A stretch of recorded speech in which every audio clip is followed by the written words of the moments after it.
ചക്കുളത്തമ്മയ്ക്ക് ഇന്ന് പൊങ്കാല. നിലവറ ദീപം തെളിഞ്ഞതോടെ ഭക്തർ അനുഷ്ഠാനത്തോടെ പൊങ്കാല അർപ്പിക്കാനായി കാത്തിരിക്കുകയാണ്. ചക്കുളത്തുകാവ് ശ്രീ ഭഗവതി ക്ഷേത്രവും പരിസരവും കാർത്തിക പൊങ്കാലയ്ക്കായി ഒരുങ്ങിക്കഴിഞ്ഞു. പൊങ്കാല നിവേദ്യം തയ്യാറാക്കാനുള്ള മൺകലങ്ങളും അടുപ്പും ക്ഷേത്ര പരിസരത്ത് നിരന്നു കഴിഞ്ഞു. പൊങ്കാലയുടെ പ്രധാന ചടങ്ങായ കാർത്തിക സ്തംഭം ഉയർത്തൽ കഴിഞ്ഞ ദിവസം നടന്നു.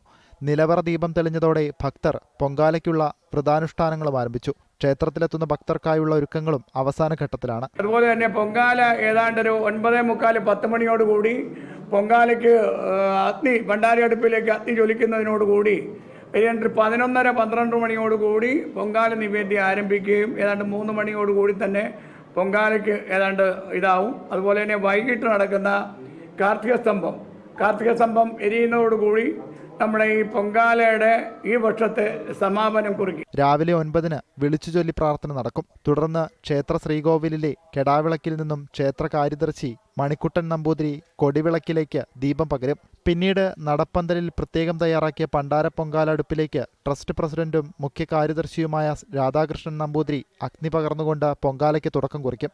ക്ഷേത്ര കാര്യദർശി മണിക്കുട്ടൻ നമ്പൂതിരിയുടെ അധ്യക്ഷതയിൽ നടക്കുന്ന സംഗമത്തിൽ കേന്ദ്ര സഹമന്ത്രി ജോർജ് കുര്യൻ പൊങ്കാലയുടെ ഉദ്ഘാടനം നിർവഹിക്കും. തമിഴ്നാട് മുൻ മുഖ്യമന്ത്രി ഒ പനീർശെൽവം ഭദ്രദീപ പ്രകാശനം നടത്തും. ഉച്ചയോടെ 500-ലധികം വേദപണ്ഡിതന്മാരുടെ മുഖ്യ കാർമ്മികത്വത്തിൽ ദേവിയെ 51 ജീവതകളിലായി എഴുന്നള്ളിച്ച് ഭക്തർ തയ്യാറാക്കിയ പൊങ്കാല നേദിക്കും. പൊങ്കാല നേദ്യത്തിനു ശേഷം ദിവ്യാഭിഷേകവും ഉച്ചദീപാരാധനയും നടക്കും.